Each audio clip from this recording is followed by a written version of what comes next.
Yes. അപ്പോഴും നമ്മൾ ഇന്നലെ എടുത്ത ചാപ്റ്ററിന്റെ ബാക്കിയാണ് സ്വാതന്ത്ര്യത്തിനായുള്ള ബഹുജന മുന്നേറ്റം എന്ന ചാപ്റ്ററിന്റെ ബാലൻസ് ആണ് കേട്ടോ. ഓക്കെ, ആദ്യത്തെ ഞാൻ റെക്കോർഡ് ചെയ്തിട്ടിട്ടുണ്ട്, അത് കേൾക്കാം. യെസ്. അപ്പൊ ഇന്നലെ നമ്മൾ ലാസ്റ്റ് പറഞ്ഞു വെച്ചത് ഖിലാഫത്ത് പ്രസ്ഥാനം വരെയായിരുന്നു. ഖിലാഫത്ത് പ്രസ്ഥാനവും സെബ്രസ് ഉടമ്പടിയൊക്കെയാണ് നമ്മൾ ഇന്നലെ പറഞ്ഞവസാനിപ്പിച്ചത്. ഇന്ന് നമ്മൾ പോകുന്നത് നേരെ നിസ്സഹകരണ പ്രസ്ഥാനത്തിലേക്കാണ്. നിസ്സഹകരണ പ്രസ്ഥാനം. നിസ്സഹകരണ പ്രസ്ഥാനത്തിന്റെ പ്രത്യേകത എന്ത് എന്ന് ചോദിച്ചാൽ, നമ്മൾ കണ്ടു ഗാന്ധിജി ഇന്ത്യയിൽ നടത്തിയ ആദ്യ സത്യാഗ്രഹം, അല്ലെങ്കിൽ ഗാന്ധിജി പങ്കെടുത്ത ഇന്ത്യയിലെ ആദ്യ സത്യാഗ്രഹം ഏതായിരുന്നു? ചമ്പാരൻ സത്യാഗ്രഹമായിരുന്നു. പങ്കെടുത്ത ആദ്യ സത്യാഗ്രഹം ഏത് എന്ന് ചോദിച്ചാൽ ചമ്പാരൻ. ആദ്യ നിരാകാര സത്യാഗ്രഹം ഏത് എന്ന് ചോദിച്ചാൽ അത് അഹമ്മദാബാദ് മിൽ സമരമായിരുന്നു, അല്ലെ? അപ്പൊ ഇവിടെ അങ്ങനെ ഒരു പ്രത്യേകതയുണ്ട് നിസ്സഹകരണ പ്രസ്ഥാനത്തിന്. ഗാന്ധിജിയുടെ നേതൃത്വത്തിൽ കോൺഗ്രസ് നടത്തിയ ആദ്യത്തെ ബഹുജന മുന്നേറ്റമാണ് എന്ന് പറയുന്നത് നിസ്സഹകരണ പ്രസ്ഥാനം എന്ന് പറയുന്നത്. ഇപ്പൊ നിസ്സഹകരണ പ്രസ്ഥാനം ആരംഭിച്ച വർഷം എന്ന 1920 എന്ന് ആരംഭിക്കുന്നത് നിസ്സഹകരണ പ്രസ്ഥാനം ആരംഭിക്കുന്നത്.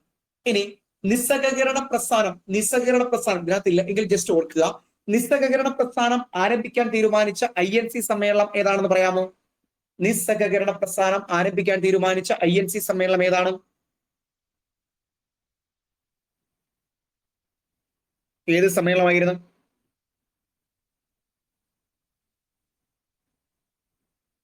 ആ 1920 കൊൽക്കത്ത സമ്മേളനമാണ്. കൊൽക്കത്ത സമ്മേളനം. അധ്യക്ഷൻ ലാലാ ലജ്പത് റായ്. അധ്യക്ഷൻ ആരായിരുന്നു? ലാലാ ലജ്പത് റായ്.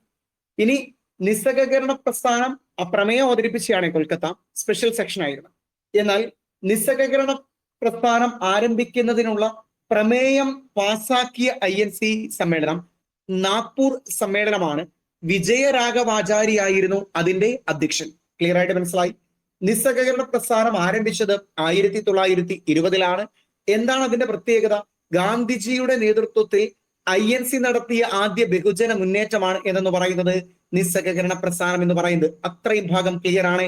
ദെൻ 2 INC സമ്മേളനങ്ങൾ നമ്മൾ കാണുന്നു.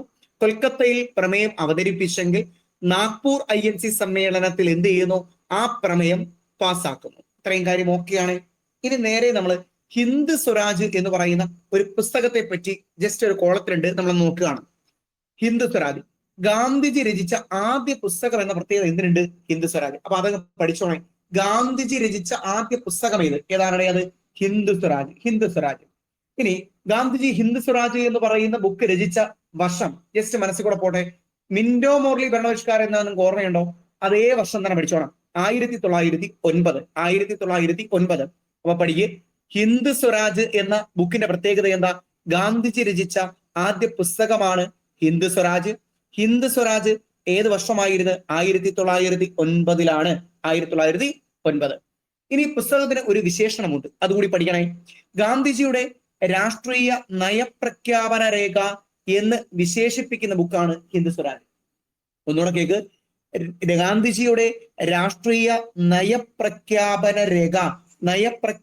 രേഖ എന്ന് വിശേഷിപ്പിക്കുന്ന ബുക്ക് ഏത് എന്ന് ചോദിച്ചാൽ ഏതാണ്? ഹിന്ദ് സ്വരാജ് ആണ് എന്ന് ഓർത്തു വെച്ചോണം. ഓക്കെ ആണ്? സെറ്റാണ്? ഇത്രയും കാര്യം ഓക്കെ ആണോ? ഇനി പറയുന്ന ഒരു സെന്റൻസ്, ഒരു വാക്യം കൂടി ഓർത്തു വെച്ചോളുക. ഇതിലുള്ള കാഴ്ചപ്പാടുകളെല്ലാം എന്റേതാണ്, എന്നാൽ എന്റേത് മാത്രമല്ല എന്ന് ആമുഖത്തിൽ രേഖപ്പെടുത്തിയിരിക്കുന്ന ബുക്ക്, ഗാന്ധിജി രേഖപ്പെടുത്തിയിരിക്കുന്ന ബുക്ക്, അത് ഹിന്ദ് സ്വരാജ് ആണ്. ക്ലിയർ ആയി മനസ്സിലായോ?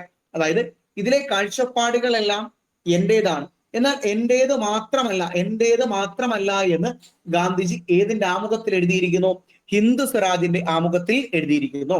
ഒരിക്കൽ കൂടി ഇത്രയും പോയിന്റുകൾ കേൾക്ക്. 1909 ഗാന്ധിജി എഴുതിയ ബുക്കാണ് ഇത് ഹിന്ദ് സ്വരാജ്. ക്ലിയർ ആണ്? ഹിന്ദ് സ്വരാജിന്റെ പ്രത്യേകത ഗാന്ധിജി എഴുതിയ ആദ്യ ബുക്കാണ് എന്നുണ്ട്. ഇനി ഗാന്ധിജിയുടെ രാഷ്ട്രീയ നയപ്രഖ്യാപന രേഖ എന്ന് വിശേഷിപ്പിക്കുന്ന ബുക്കാണ് ഇത് ഹിന്ദ് സ്വരാജ്. ഇതിലുള്ള കാഴ്ചപ്പാടുകളെല്ലാം എന്റേതാണ്, എന്നാൽ എന്റേത് മാത്രമല്ല എന്ന് ഹിന്ദ് സ്വരാജിന്റെ ആമുഖത്തിൽ ആര് രേഖപ്പെടുത്തിയിരിക്കുന്നു?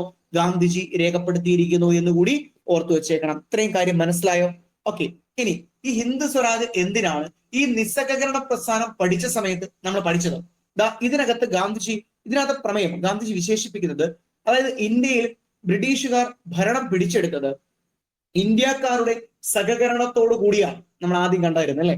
അതായത് ബ്രിട്ടീഷുകാർക്ക് ഇന്ത്യയിൽ ആധിപത്യം കിട്ടാൻ കാരണം ഇന്ത്യയിലെ ചില രാജാക്കന്മാര്, കച്ചവടക്കാര്, അങ്ങനെയുള്ള ആളുകളൊക്കെ ആയിരുന്നു അല്ലെ. അപ്പൊ അതാ ഗാന്ധിജി ഈ ബുക്കിനകത്ത് പറഞ്ഞിരിക്കുന്നത്, ഇന്ത്യക്കാരുടെ സഹകരണത്തിലൂടെയാണ് ഇന്ത്യയിൽ ബ്രിട്ടീഷുകാർ ഭരണം പിടിച്ചെടുത്തതും അതുപോലെ തന്നെ അത് നിലനിർത്തുന്നതും. അപ്പം ബ്രിട്ടീഷുകാർ ഇന്ത്യ വിട്ട് പോകണമെങ്കിൽ നമ്മുടെ സഹകരണം ഉണ്ടാകാൻ പാടില്ല എന്ന് പറഞ്ഞാൽ നിസ്സഹകരണം ആവശ്യമാണ് എന്ന് പറഞ്ഞു. മനസ്സിലായി? അപ്പൊ നിസ്സഹകരണ പ്രസ്ഥാനം എന്ന് പറയുന്ന ഭാഗത്ത് ഹിന്ദു സ്വരാജ് എന്ന ബുക്ക് കൊടുത്തതിന്റെ കാര്യം നിങ്ങൾക്ക് മനസ്സിലായോ? അതായത് ഹിന്ദു സ്വരാജിൽ എന്ത് പറയുന്നുണ്ട്? ആ നിസ്സഹകരണം ആവശ്യമാണ്, നമ്മുടെ സഹകരണം കൊണ്ടാ ബ്രിട്ടീഷുകാർ എന്ത് ചെയ്തിരിക്കുന്നത്, ഇവിടെ ഭരണം നടത്തുന്നത്. ഇത്രയും കാര്യം ഓക്കെയാണോ? ഇനി ഈ നിസ്സഹകരണത്തിന്റെ രീതികൾ എന്തൊക്കെയാണ് എന്ന് നമുക്ക് നോക്കണം. നിസ്സഹകരണത്തിന്റെ രീതികൾ എന്തൊക്കെയാണ്? ഒന്ന്, ബ്രിട്ടീഷ് ഭരണകൂടം ഇന്ത്യക്കാരെ സന്തോഷിപ്പിക്കുന്നതിന് വേണ്ടി, അതായത് ഇന്ത്യയിലെ പ്രമുഖരായ ചില വ്യക്തികൾക്ക് ഒട്ടനവധി പദവികൾ നൽകിയിരുന്നു. ആ പദവികളൊക്കെ നമ്മൾ തിരിച്ചു കൊടുക്കണം. എക്സാമ്പിൾ, സർ പദവി കൊടുത്തിരുന്നു, കൈസർ ഈ ഹിന്ദ് പദവി കൊടുത്തിരുന്നു. ഇത്തരത്തിലുള്ള പദവികളെല്ലാം തിരിച്ചു നൽകുക. അപ്പൊ നിസ്സഹകരണത്തിന്റെ അല്ലെങ്കിൽ നിസ്സഹകരണ പ്രസ്ഥാനത്തിന്റെ രീതികളാണ് നമ്മൾ ചർച്ച ചെയ്യുന്നത്. ഒന്നാമതായി നമ്മൾ പറയുന്നു, ബ്രിട്ടീഷുകാർ നൽകിയിട്ടുള്ള പദവികളെല്ലാം തിരികെ നൽകുക. ദെൻ ബ്രിട്ടീഷ് സർക്കാരിന്റെ ഉദ്യോഗസ്ഥരായിട്ടുള്ള ഇന്ത്യക്കാർ ആ ജോലി രാജിവെക്കുക. മനസ്സിലായോ? ബ്രിട്ടീഷുകാരുടെ ഉദ്യോഗസ്ഥരായിട്ടുള്ള ഇന്ത്യക്കാർ ആ ജോലി രാജിവെക്കണം. ദെൻ അഭിഭാഷകർ സഹകരിക്കരുത്. അഭിഭാഷകർ കോടതികൾ ബഹിഷ്കരിക്കണം. 3 പോയിന്റ് പഠിച്ചോ. ഒന്നാമത്തെ പോയിന്റ് എന്താ? ബ്രിട്ടീഷുകാർ ഇന്ത്യയിലെ പ്രമുഖരായ വ്യക്തികൾക്ക് ചില പദവികൾ നൽകിയിരുന്നു, ആ പദവികൾ നാം ഉപേക്ഷിക്കാൻ തയ്യാറാകണം. ദെൻ ബ്രിട്ടീഷുകാരുടെ ഉദ്യോഗസ്ഥരായിട്ടുള്ളവർ അല്ലെങ്കിൽ സർക്കാർ ഉദ്യോഗസ്ഥരായിട്ടുള്ളവർ അവർ ജോലി രാജിവെക്കണം. ദെൻ അഭിഭാഷകർ എന്ത് ചെയ്യണം? കോടതികൾ ബഹിഷ്കരിക്കണം. ദെൻ വിദ്യാർത്ഥികൾ ബ്രിട്ടീഷ് വിദ്യാലയങ്ങളാണ് പഠിക്കുന്നത് എന്നുണ്ടെങ്കിൽ, വിദ്യാർത്ഥികൾ ബ്രിട്ടീഷ് വിദ്യാലയങ്ങളിൽ പഠിക്കുന്നുണ്ടെങ്കിൽ അവരെന്ത് ചെയ്യണം? ആ വിദ്യാലയങ്ങളെ ബഹിഷ്കരിക്കണം. എല്ലാ വിദ്യാലയങ്ങളെയുമാണോ? അല്ല, ബ്രിട്ടീഷുകാരുടെ വിദ്യാലയങ്ങളെ അവർ എന്ത് ചെയ്യണം? ബഹിഷ്കരിക്കണം എന്ന് പറയുന്നു. ദെൻ അത്തരത്തിൽ ബ്രിട്ടീഷ് വിദ്യാലയങ്ങൾ ബഹിഷ്കരിക്കുന്ന വിദ്യാർത്ഥികൾക്ക് ഇവിടെ എന്തുണ്ടാവണം? വിദ്യാലയങ്ങൾ ഉണ്ടാകണം. അതുപോലെ അടുത്ത ഒരു വ്യവസ്ഥ എന്ന് പറയുന്നത് ദേശീയ വിദ്യാലയങ്ങൾ സ്ഥാപിക്കുക. നിസ്സഹകരണ പ്രസ്ഥാനത്തിന്റെ ഭാഗമായിട്ട് ദേശീയ വിദ്യാലയങ്ങൾ എന്ത് ചെയ്തിട്ടുണ്ട്? ഇന്ത്യയിൽ സ്ഥാപിച്ചിട്ടുണ്ട്. നമ്മൾ അങ്ങോട്ട് പഠിക്കും. കാശി വിദ്യാപീഠവും ഗുജറാത്ത് വിദ്യാപീഠവും ഒക്കെ നമ്മൾ താഴേക്ക് പഠിക്കും. അപ്പൊ ആ പോയിന്റ് ഓർത്തു വെച്ചേ. ബ്രിട്ടീഷ് വിദ്യാലയങ്ങൾ ബഹിഷ്കരിക്കുന്നു. അത്തരത്തിലുള്ള വിദ്യാർത്ഥികൾക്ക് വേണ്ടിയിട്ട് നിസ്സഹകരണ പ്രസ്ഥാനത്തിന്റെ ഭാഗമായിട്ട് എന്ത് രൂപീകരിക്കണം? ദേശീയ വിദ്യാലയങ്ങൾ സ്ഥാപിക്കണം. ദെൻ എല്ലാ വിദേശ വസ്തുക്കളും ബഹിഷ്കരിക്കണം. അല്ലെ, സ്വദേശി പ്രസ്ഥാനത്തിൽ നമ്മൾ കണ്ടതുപോലെ വിദേശ വസ്തുക്കളൊക്കെ ബഹിഷ്കരിക്കണം. അത്തരത്തിൽ വിദേശ വസ്തുക്കൾ ബഹിഷ്കരിക്കുമ്പോൾ അവർക്ക് ഇന്ത്യയിൽ നിന്നുള്ള ഉൽപ്പന്നങ്ങൾ വാങ്ങാൻ സാധിക്കണം. അതിന് സ്വദേശി വസ്തുക്കൾ എന്ത് ചെയ്യണം? കൂടുതലായിട്ട് ഇവിടെ പ്രചരിപ്പിക്കണം. സ്വദേശി ഉൽപ്പന്നങ്ങൾ പ്രചരിപ്പിക്കണം എന്നതും ഇതിന്റെ ഒരു വ്യവസ്ഥയാണ്. ഓക്കെ. ദെൻ ഖാദി പ്രചരിപ്പിക്കുക. ഖാദി ഗാന്ധിജിയുടെ ഒരാശയമല്ലേ? ഖാദി പ്രചരിപ്പിക്കുക. അതുപോലെ നിയമനിർമ്മാണ സഭകൾ ബഹിഷ്കരിക്കുക. നിയമനിർമ്മാണ സഭകൾ എന്ത് ചെയ്യണം? ബഹിഷ്കരിക്കണം. സാമുദായിക സൗഹാർദ്ദം ശക്തിപ്പെടുത്തണം. അല്ലെ, അവര് ബംഗാൾ വിഭജനത്തിലൂടെ നമ്മളെ ഭിന്നിപ്പിക്കാൻ ശ്രമിച്ചെങ്കിൽ അതൊക്കെ മറന്നുകൊണ്ട് നമ്മൾ സാമുദായിക സൗഹാർദ്ദം വളർത്തണമെന്ന് ആര് പറയുന്നു? നിസ്സഹകരണ പ്രസ്ഥാനം പറയുന്നു. നിസ്സഹകരണ പ്രസ്ഥാനത്തിലൂടെ ഗാന്ധിജി പറയുന്നു. ക്ലിയർ ആണോ? അതുപോലെ തന്നെ ബ്രിട്ടീഷുകാർ ഇന്ത്യക്കാർക്ക് മുകളിൽ ചുമത്തിയിരിക്കുന്ന നികുതികൾ നൽകാതിരിക്കുക. അല്ലെ, എല്ലാ കാര്യങ്ങളിലും നിസ്സഹകരണം പ്രകടിപ്പിക്കുക എന്നുള്ളതാണ് ഈ പ്രസ്ഥാനത്തിന്റെ ലക്ഷ്യം എന്ന് പറയുന്നത്. അപ്പൊ ഇത്രയും പോയിന്റ് കിട്ടിയോ നോക്ക്. ബ്രിട്ടീഷ് ഭരണകൂടം നൽകിയ പദവികൾ തിരികെ നൽകുക, സർക്കാർ ഉദ്യോഗം രാജിവെക്കുക, അഭിഭാഷകർ കോടതികൾ ബഹിഷ്കരിക്കുക, ബ്രിട്ടീഷ് വിദ്യാലയങ്ങൾ ബഹിഷ്കരിക്കുകയും ദേശീയ വിദ്യാലയങ്ങൾ സ്ഥാപിക്കുന്ന സമയത്ത് അവിടെയൊക്കെ പഠനം തുടരുകയും വേണം. അതുപോലെ സ്വദേശി ഉൽപ്പന്നങ്ങൾ കൂടുതൽ പ്രചരിപ്പിക്കുകയും വിദേശ ഉൽപ്പന്നങ്ങൾ ബഹിഷ്കരിക്കുകയും ചെയ്യണം. അതുപോലെ ഖാദി പ്രചരിപ്പിക്കണം. നിയമനിർമ്മാണ സഭകൾ ബഹിഷ്കരിക്കണം. ബ്രിട്ടീഷുകാർക്ക് നികുതി നൽകാതിരിക്കണം. ഇത്രയും പോയിന്റ് കിട്ടിയോ? കുഴപ്പമില്ലല്ലോ. ആ പോയിന്റുകളൊക്കെ ജസ്റ്റ് ഒന്ന് ഓർത്തു വെച്ചാൽ മതി. എന്തൊക്കെയാണ് നിസ്സഹകരണ സമരത്തിന്റെ രീതികൾ എന്നുള്ളത് ആ വാക്കിൽ പറയുന്നത് പോലെ തന്നെ ബ്രിട്ടീഷുകാരോട് എല്ലാ കാര്യത്തിലും നമ്മൾ എന്ത് ചെയ്യുന്നു, ഒരു നിസ്സഹകരണം പുലർത്തുന്നു എന്നുള്ളത് ഓർത്തു വയ്ക്കുക. ഇത്രയും കാര്യം മനസ്സിലായോ? അടുത്ത നിങ്ങൾക്കൊണ്ടൊരു ചോദ്യമാണ്, ഗാന്ധിജി ആദ്യമായിട്ട് കേരളം സന്ദർശിച്ചത് എന്നാണ്? ഏത് വർഷമാണ് ഗാന്ധിജി കേരളം സന്ദർശിച്ചത്? ഒന്ന് ടൈപ്പ് ചെയ്തിട്ടേക്ക്. ഗാന്ധിജി ആദ്യമായിട്ട് കേരളം സന്ദർശിച്ചത്, പറയുന്നവർ പറഞ്ഞോ, കുഴപ്പമില്ല. ഗാന്ധിജി ആദ്യം കേരളം സന്ദർശിച്ച വർഷം സിമ്പിളാടെ പറയടേ. 1920. യെസ്, 1920-ലാണ്. 1920-ലാണ് ഗാന്ധിജിയുടെ ആദ്യ കേരള സന്ദർശനം. എത്ര തവണ കേരളത്തിൽ വന്നു? 5 തവണ. 5 തവണ വന്നു. അതിന് ആദ്യം വന്നത് 1920-ലാണ്. 1920 ഇദ്ദേഹം കേരളം സന്ദർശിച്ചത് എന്തിനു വേണ്ടിയിട്ടാണ്? നിസ്സഹകരണ പ്രസ്ഥാനത്തിന്റെ ഭാഗമായും ഖിലാഫത്ത് പ്രസ്ഥാനത്തിന്റെ ഭാഗമായിട്ടാണ് 1920 ഗാന്ധിജി കേരളം സന്ദർശിച്ചത്. ആ പോയിന്റ് പഠിക്കുക. 1920 ഗാന്ധിജി കേരളത്തിലേക്ക് വന്നത് നിസ്സഹകരണ പ്രസ്ഥാനത്തിന്റെ ഭാഗമായിട്ടും അതുപോലെ ഖിലാഫത്ത് പ്രസ്ഥാനത്തിന്റെ ഭാഗമായിട്ടുമാണ്. ക്ലിയർ ആണ്? അങ്ങനെ ഗാന്ധിജി കേരളത്തിലെത്തിയ സമയത്ത് ഒരാൾ കൂടി അദ്ദേഹത്തിനോടൊപ്പം വന്നു. ഖിലാഫത്ത് പ്രസ്ഥാനത്തിന്റെ നേതൃസ്ഥാനം വഹിച്ചിരുന്ന മൗലാന ഷൗക്കത്ത് അലി. മൗലാന ഷൗക്കത്ത് അലി നമ്മൾ നേരത്തെ കേട്ടില്ലേ? എവിടാ കേട്ടിയ മൗലാന ഷൗക്കത്ത് അലി? അലി സഹോദരന്മാർ. ഇന്ത്യയിൽ ഖിലാഫത്ത് പ്രസ്ഥാനത്തിന് നേതൃത്വം കൊടുത്ത 2 വ്യക്തിത്വങ്ങൾ, അലി സഹോദരന്മാർ, മൗലാന മുഹമ്മദ് അലിയും മൗലാന ഷൗക്കത്ത് അലിയും. അതിൽ മൗലാന ഷൗക്കത്ത് അലി ഗാന്ധിജിയോടൊപ്പം 1920 എവിടെ വരുന്നു? കേരളത്തിൽ വരുന്നു. ഇത്രയും പോയിന്റ് സെറ്റാണ്. എന്തെങ്കിലും പ്രശ്നമുണ്ടോ? ഒരു പ്രശ്നവും ഇല്ലല്ലോ. ദെൻ ഈ നിസ്സഹകരണ പ്രസ്ഥാനം ആരംഭിച്ച സമയത്ത് അതിൽ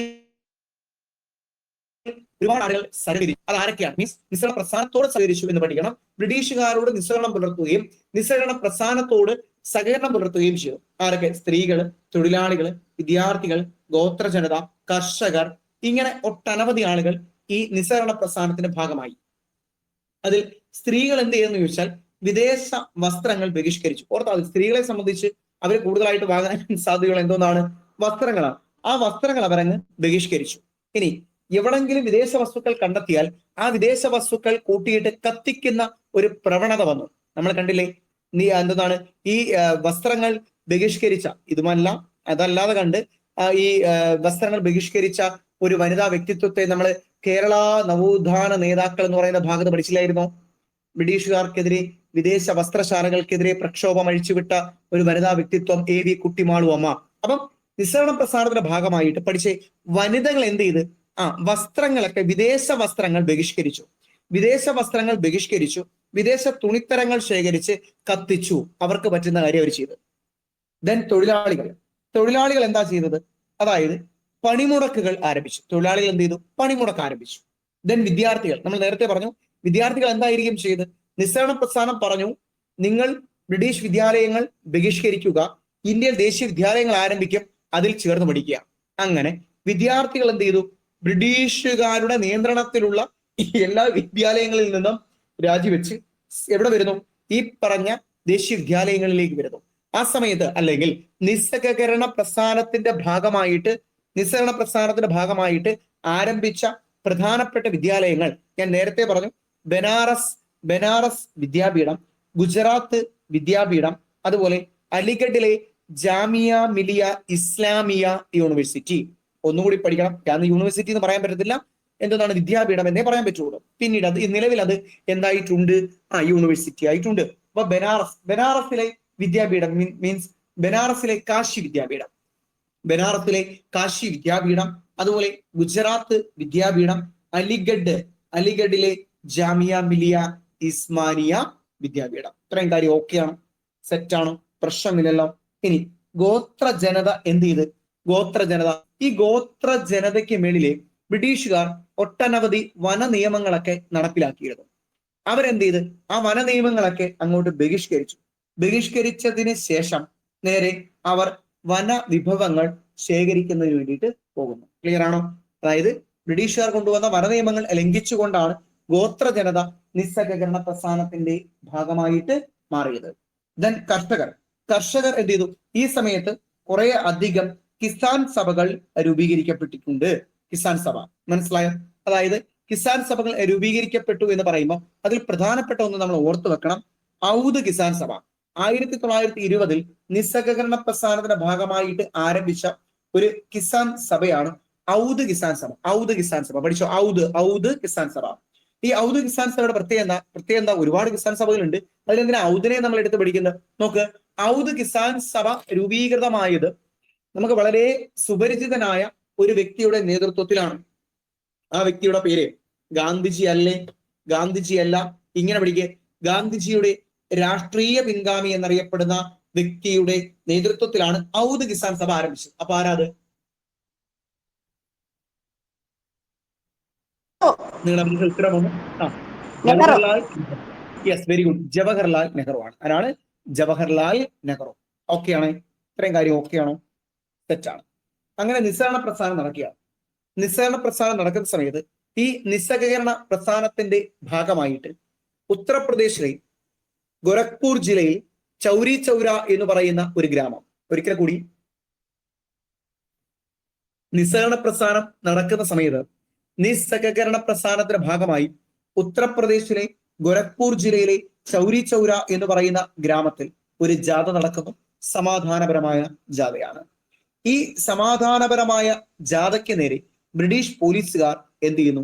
വെടി ഉയർത്തുന്നു. മനസ്സിലായി? പോലീസുകാർ വെടിവെക്കുന്നു. അങ്ങനെ ഇത് ആ ജാഥ അക്രമാസക്തമായി മാറുന്നു. ആ അക്രമാസക്തരായ ജനങ്ങൾ നേരെ ഈ പറഞ്ഞ ചൗരി ചൗര എന്ന് പറയുന്ന ഗ്രാമത്തിലെ പോലീസ് സ്റ്റേഷന് തീ വയ്ക്കുകയും 22 പോലീസുകാർ കൊല്ലപ്പെടുകയും ചെയ്യുന്നു. ഇങ്ങനെ പഠിച്ചാൽ മതി. 1922 ആ ചൗരി ചൗര നടന്നത്. ചൗരി ചൗര വർഷം പഠിക്കും. 1922. ക്ലിയർ? 1922 ചൗരി ചൗര സംഭവം. ഈ ചൗരി ചൗര സംഭവത്തിൽ എത്ര പേരാ കൊല്ലപ്പെട്ടെ?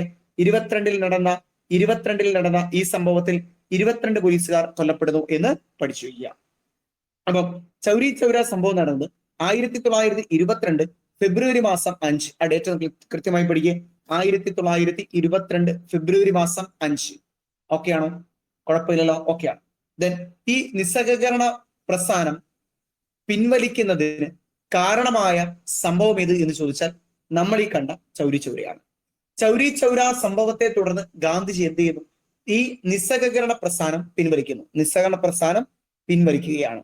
ക്ലിയർ ആയി? മനസ്സിലായോ? അത്തരത്തിൽ നിസ്സഹകരണ പ്രസ്ഥാനത്തെ പിൻവലിക്കുകയും ഗാന്ധിജി ഇതിനെ ഒരു ഹിമാലയൻ ബ്ലണ്ടർ എന്ന് വിശേഷിപ്പിക്കുകയും ചെയ്തു. ക്ലിയർ ആണോ? നിസ്സഹകരണ പ്രസ്ഥാനം അവസാനിപ്പിക്കാൻ നിർത്താൻ കാരണമായ സംഭവം ചൗരി ചൗര. ചൗരി ചൗര സംഭവം നടന്ന സംസ്ഥാനം ഉത്തർപ്രദേശ്. ഉത്തർപ്രദേശിലെ ഗോരഖ്പൂർ ജില്ലയില്. ഓക്കെ, 22 പോലീസുകാർ കൊല്ലപ്പെടുന്നു. ഗാന്ധിജി നിസ്സഹകരണ പ്രസ്ഥാനം പിൻവലിക്കുന്നു. ഹിമാലയൻ ബ്ലണ്ടർ എന്ന് വിശേഷിപ്പിക്കുന്നു. ഈ നിസ്സഹകരണ പ്രസ്ഥാനം പിൻവലിച്ച ഗാന്ധിജിയുടെ നടപടിയെ ദേശീയ ദുരന്തം എന്ന് വിശേഷിപ്പിച്ച ഒരു വ്യക്തിയുണ്ട്. ദേശീയ ദുരന്തം. അത് സുഭാഷ് ചന്ദ്രബോസ് ആണ്. സുഭാഷ് ചന്ദ്രബോസ്. ഒരിക്കൽ കൂടി അത് പഠിക്കുക, തിരിയരുത്. ഹിമാലയൻ ബ്ലണ്ടർ എന്ന് ഗാന്ധിജി പറഞ്ഞപ്പം സുഭാഷ് ചന്ദ്രബോസ് പറഞ്ഞു ഇത് ഒരു ദേശീയ ദുരന്തമാണ്. നിസ്സഹകരണ പ്രസ്ഥാനം പിൻവലിച്ചത് ഒരു ദേശീയ ദുരന്തമാണ്. നിസ്സഹകരണ പ്രസ്ഥാനം പിൻവലിക്കാൻ ഗാന്ധിജി എടുത്ത തീരുമാനം ഒരു ദേശീയ ദുരന്തമാണ് എന്ന് പറഞ്ഞത് ആരാ? നമ്മുടെ സുഭാഷ് ചന്ദ്രബോസ് ആണ്. ഓക്കെ അല്ലേ? സെറ്റ്. ഇനി ചൗരി ചൗര സംഭവത്തെ തുടർന്ന് ഗാന്ധിജിയെ 1922 മാർച്ച് 18 തടവ് ശിക്ഷയ്ക്ക് വിധിക്കുകയാണ്. അല്ലെ? അങ്ങനെ തടവ് ശിക്ഷയ്ക്ക് വിധിച്ച ഒരു ജഡ്ജിയുടെ പേര് ഇതുവരെ ചോദിച്ചിട്ടൊന്നുമില്ല, പക്ഷെ നമ്മളൊന്ന് പഠിച്ചു പോവുകയാണ്. CN ബ്രൂംഫീൽഡ്. ഒരിക്കൽ കൂടി ആ പേര് കേൾക്ക്. CN ബ്രൂംഫീൽഡ്. ഞാൻ പറയട്ടെ, CN ബ്രൂംഫീൽഡ്. നിങ്ങൾ പറഞ്ഞു നോക്കണം. CN ബ്രൂംഫീൽഡ്. എന്താണ് CN ബ്രൂംഫീൽഡിന്റെ പ്രത്യേകത? ചൗരി ചൗര സംഭവത്തെ തുടർന്ന് ഗാന്ധിജിക്ക് തടവ് ശിക്ഷ വിധിച്ച ജഡ്ജിയുടെ പേരാണ് CN ബ്രൂംഫീൽഡ്. പഠിച്ചോ നിങ്ങൾ? CN ബ്രൂംഫീൽഡിനെ പഠിച്ചോ? ഇത്രയും കാര്യങ്ങളാണ് എന്തുമായിട്ട് ബന്ധപ്പെട്ട് നമ്മൾ പഠിക്കുന്നത്? ചൗരി ചൗര സംഭവവുമായിട്ട് ബന്ധപ്പെട്ട് പഠിക്കേണ്ടത്. ഓക്കെ അല്ലേ? അപ്പൊ നിസ്സഹകരണ പ്രസ്ഥാനം കണ്ടു. നിസ്സഹകരണ പ്രസ്ഥാനം ആരംഭിച്ച വർഷം കണ്ടു. അതിന്റെ പ്രത്യേകത കണ്ടു. 2 INC സമ്മേളനങ്ങൾ നമ്മൾ അവിടെ ചർച്ച ചെയ്തു കഴിഞ്ഞു. അതിനുശേഷം നമ്മൾ നേരെ പറഞ്ഞു ചൗരി ചൗര സംഭവം. പിന്നെ നിസ്സഹകരണ പ്രസ്ഥാനത്തിന്റെ വ്യവസ്ഥകൾ അല്ലെങ്കിൽ അതിന്റെ രീതികൾ എന്തൊക്കെയാണ് എന്ന് നമ്മൾ കണ്ടു. അതോടൊപ്പം തന്നെ ഹിന്ദു സ്വരാജ് ആദ്യത്തെ ബുക്ക് 1909 എന്നുള്ള കാര്യം നമ്മൾ പറഞ്ഞു. ക്ലിയർ ആണ്? സെറ്റാണ്. ഇനി നമ്മൾ ഈ നിസ്സഹകരണ പ്രസ്ഥാനത്തിന്റെ ഭാഗമായിട്ട് ആന്ധ്രാപ്രദേശിലെ ഒരു പ്രദേശം, ആ പ്രദേശം അറിയപ്പെടുന്നത് ചിരാല പെരാല എന്ന് പറയുന്ന ഒരു സ്ഥലമുണ്ട്. ഞാൻ ഓഫ്ലൈൻ ക്ലാസ് എടുത്തപ്പോൾ ഇത് പറഞ്ഞായിരുന്നു അല്ലെ, ചിരാല പെരാല. ഞാൻ പറഞ്ഞിരുന്നു നമ്മൾ റാങ്ക് ഫയലുകളിലോ അല്ലെങ്കിൽ പഴയ ബുക്കുകളിലൊക്കെ ഇല്ലാതെ പുതിയ SCERT ടെക്സ്റ്റ് വന്നപ്പം അതിനകത്ത് കണ്ട ഒരു സ്ഥലപ്പേരാണ് ചിരാല പെരാല. ചിരാല പെരാല പഠിക്കുക. ആന്ധ്രാപ്രദേശ്, ആന്ധ്രാപ്രദേശിലെ ഗുണ്ടൂർ എന്ന് പറയുന്ന ജില്ലയിലുള്ള ഒരു നഗരമാണ് ചിരാല പെരാല. ഒരിക്കൽ കൂടി പറയുന്നു, നിസ്സഹകരണ സമരകാലത്ത് ആന്ധ്രാപ്രദേശിലെ ഗുണ്ടൂർ എന്ന് പറയുന്ന ജില്ലയിലെ ചിരാല പെരാല എന്ന ഗ്രാമത്തിൽ എന്ത് ചെയ്യുന്നു? ബ്രിട്ടീഷുകാർക്കെതിരെ ഒരു പ്രക്ഷോഭം ആരംഭിക്കുന്നു. അങ്ങനെ പ്രക്ഷോഭം ആരംഭിക്കാനുള്ള കാരണം എന്ത്? ശ്രദ്ധിക്ക്. ഈ ചിരാല പെരാല എന്ന് പറയുന്ന ഗ്രാമം ചെറുഗ്രാമം. ആ ചെറുഗ്രാമത്തെ മുനിസിപ്പൽ കോർപ്പറേഷനായിട്ട് ഉയർത്താൻ ബ്രിട്ടീഷുകാർ ഒരു നീക്കം നടത്തുന്നു. ഒരിക്കൽ കൂടി, ആന്ധ്രാപ്രദേശിലെ ഗുണ്ടൂർ എന്ന് പറയുന്ന ജില്ലയിലെ ചിരാല പെരാല എന്ന് പറയുന്ന നഗരത്തെ മുനിസിപ്പൽ കോർപ്പറേഷനായിട്ട് ഉയർത്താൻ ബ്രിട്ടീഷുകാർ ഒരു തീരുമാനമെടുക്കുന്നു. അതിനെ എതിർത്തുകൊണ്ട് ദുഗ്ഗിരാല ഗോപാലകൃഷ്ണയുടെ നേതൃത്വത്തിൽ നടന്ന പ്രക്ഷോഭമാണ് ചിരാല പെരാല പ്രക്ഷോഭം. എന്തിനാ ഇതിനെ മുനിസിപ്പൽ കോർപ്പറേഷനായിട്ട് ഉയർത്തുന്ന സമയത്ത് ഇവർ ഒരു പ്രക്ഷോഭം ആരംഭിച്ചത്? മുനിസിപ്പൽ കോർപ്പറേഷനായിട്ട് ചിരാല പെരാലയെ ഉയർത്തുന്ന സമയത്ത് നികുതി വർധന ഉണ്ടാവും. എന്തുണ്ടാവും? നികുതി വർധന ഉണ്ടാവും. ക്ലിയർ അല്ലേ? ആ നികുതി ആർക്ക് താങ്ങാൻ പറ്റത്തില്ല? അവിടുത്തെ ജനങ്ങൾക്ക് താങ്ങാൻ പറ്റത്തില്ല. അപ്പൊ അവരെന്ത് ചെയ്യുകയാണ്? ഈ തീരുമാനത്തിനെതിരെ ഒരു പ്രക്ഷോഭം ആരംഭിക്കുന്നു. അപ്പൊ ചിരാല പെരാല ആന്ധ്രാപ്രദേശിലാണ്. നിസ്സഹകരണ പ്രസ്ഥാനവുമായിട്ട് ബന്ധപ്പെട്ട പ്രദേശമായിട്ട് എന്തിനെ നിങ്ങൾ പഠിക്കണം? ചിരാല പെരാലയെ പഠിക്കണം. ഓക്കെ. അപ്പൊ ചിരാല പെരാല സമരത്തിന് നേതൃത്വം കൊടുത്ത ആളിന്റെ പേര് ഒരിക്കലേ നമ്മൾ പറഞ്ഞോളൂ, ഒരിക്കൽ കൂടി പറഞ്ഞ് ഉറപ്പിക്ക്. ദുഗ്ഗിരാല ഗോപാലകൃഷ്ണ. ദുഗ്ഗിരാല ഗോപാലകൃഷ്ണ, പേര് പിടിച്ചോ. ദുഗ്ഗിരാല ഗോപാലകൃഷ്ണയുടെ നേതൃത്വത്തിലാണ് ചിരാല പെരാല എന്ന് പറയുന്ന സ്ഥലത്ത് നിസ്സഹകരണ പ്രസ്ഥാനത്തിന്റെ ഭാഗമായിട്ട് എന്താരംഭിച്ചത്? സമരം ആരംഭിച്ചു. ആ ഒരു ഭാഗം അവിടെ തെറ്റാണ്. ദെൻ അടുത്തൊരു സിമ്പിൾ ടോപ്പിക് കൂടെ പറഞ്ഞ് നമ്മൾ ഇന്നത്തെ ക്ലാസ് വൈൻഡപ്പ് ചെയ്യുന്നു. സ്വരാജ് പാർട്ടിയാണ്. സ്വരാജ് പാർട്ടി പല തവണ നമ്മൾ സ്വരാജ് പാർട്ടിയെ പറ്റി പഠിച്ചതാണ്. നമ്മൾ നിസ്സഹകരണ പ്രസ്ഥാനം അല്ലെങ്കിൽ ചൗരി ചൗര സംഭവമായിട്ട് കണക്ട് ചെയ്ത് പഠിക്കേണ്ട ഒരു പാർട്ടിയാണ് സ്വരാജ് പാർട്ടി. നമ്മുടെ സ്വരാജ് പാർട്ടി നേരത്തെ കേട്ടത് ഭരണഘടനയുമായിട്ട് ബന്ധപ്പെട്ടാണ് അല്ലെ. ഭരണഘടന വേണമെന്ന് പറഞ്ഞ ആദ്യ രാഷ്ട്രീയ പാർട്ടി എന്ന നിലയിൽ എന്തിനെ നമ്മൾ പഠിച്ചിട്ടുണ്ട്? സ്വരാജ് പാർട്ടിയെ പഠിച്ചിട്ടുണ്ട്. സ്വരാജ് പാർട്ടി രൂപീകരിച്ചത് 1923 1923 സ്വരാജ് പാർട്ടിക്ക് രൂപം നൽകിയ വ്യക്തികൾ അല്ലെങ്കിൽ രൂപീകരിച്ച വ്യക്തികൾ ഒട്ടനവധി പേരുണ്ടെങ്കിലും പ്രധാനമായിട്ടും രണ്ടുപേരെ നമ്മൾ പഠിക്കുന്നു. അതാരൊക്കെയാണ്? ഒന്ന് CR ദാസും ദെൻ മോത്തിലാൽ നെഹ്റുവുമാണ്. സ്വരാജ് പാർട്ടി രൂപീകരിക്കാൻ പ്രധാനമായി മുൻകൈയെടുത്ത രണ്ട് പേരുകൾ, ഒന്ന് CR ദാസ്, ദേശബന്ധു എന്നറിയപ്പെടുന്ന CR ദാസും അതുപോലെ മോത്തിലാൽ നെഹ്റുവുമാണ്. അപ്പൊ സ്വരാജ് പാർട്ടി രൂപീകരിച്ച വർഷം ഏതാ? 1922. സംശയം വരല്ലേ?